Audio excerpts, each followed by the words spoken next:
before we went to break, we were talking to Don Samuelson. Now we're back, and we're still talking to Don Samuelson. We were talking about the HUD. Well, you've had just this incredible journey with HUD and in housing. We've established that. I guess what we were talking about the discovery process. And what I would like to know is, you said you really didn't gain much from discovery, because there was so much information that was secret. So I guess I really like to know, and I think our viewers would like to know, what happened, at the close of discovery, what happened, and then there's been a number of years, because this was starting back in... We're only to 2005 at this point. Right, exactly. I mean, and here we are in 2012, so a lot has transpired. 40 hours of discussion here.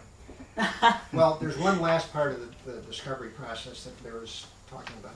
The person that was responsible at HUD for really overseeing the correction of the problems of New England Terrace was Freddie Batchelor. Okay. She kept all of her notes, all of her discussions in a laptop computer. All right. Freddie Batchelor left HUD in April of 2004. All of her computer and its files were delivered to Gregory Gustin. All right. But not produced for us. So HUD did not produce Freddie Batchelor's laptop computer. They did not produce any electronic concurrences of any form. Or they were not required to? They were not? They were, but they didn't. All right. And they didn't produce electronic data, and they had all of their, not all, but 1,150 documents for which they claimed privilege. So there was not much that we got from HUD, but for the depositions, and then they moved to close the depositions in May of 2005. All right, so once the depositions were closed, or they moved to close them, they successfully closed them, I Yes, the discovery of depositions, interrogatories, and document production was closed in May. Then HUD said, okay, we will file a motion for summary judgment, essentially saying that out of all this stuff, there's no genuine issues of material fact, and the Englewood lawsuit should be rejected without a trial or without any further proceeding.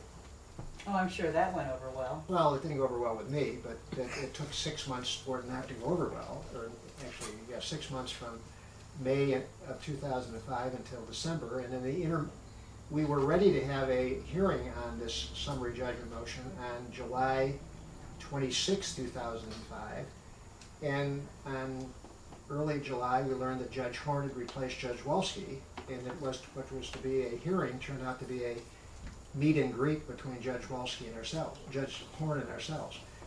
And at the 26th meeting, Judge Horn said, well, I understand there's a summary judgment. This is the way I'd like to do this. So she sort of put what we had done for Judge Wolski to one side, and we were given the opportunity of starting fresh. And that took us another 4 months. And so now we're getting into 2006, right? Well, we're getting close to 2006. Okay, all right. And then in the end of 2005, when Judge Horn is now there, they sort of dropped their ideas about summary judgment because clearly the facts of the physical condition were facts, and they came up with some new ideas for summary judgment. So that took them another 5 months to file a new summary judgment motion. Meanwhile, I'm paying a law firm where the lawyers cost $650 an hour, and an associate costs $400 an hour, and paralegals cost $300 an hour. HUD doesn't care.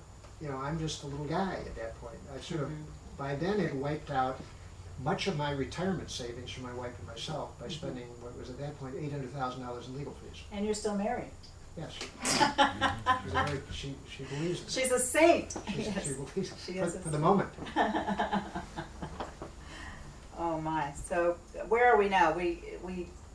What is going on? What is transpiring? Well, now we're moving quickly into 2006. In the summer, when we're supposed to have a hearing on the summary judgment motion in August, the judge starts talking about the trial, and I was only a client at that point. I was a lawyer, so I kind of raised my hand electronically from my home office and said, "What happened to the summary judgment motion right. that we were arguing for the last 12 months?" And the judge says, well, we've passed that by, we're moving into trial preparation. And I said, well, gee, This looks like a good place to take a break. I wish I We're knew. moving into trial I wish I preparation knew that, because I wouldn't have been spending so much money on it. on the summary judgment.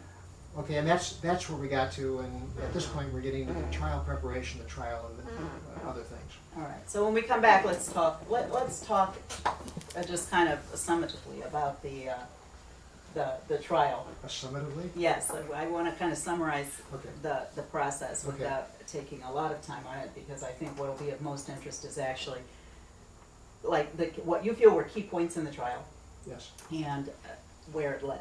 Okay. We'll be back.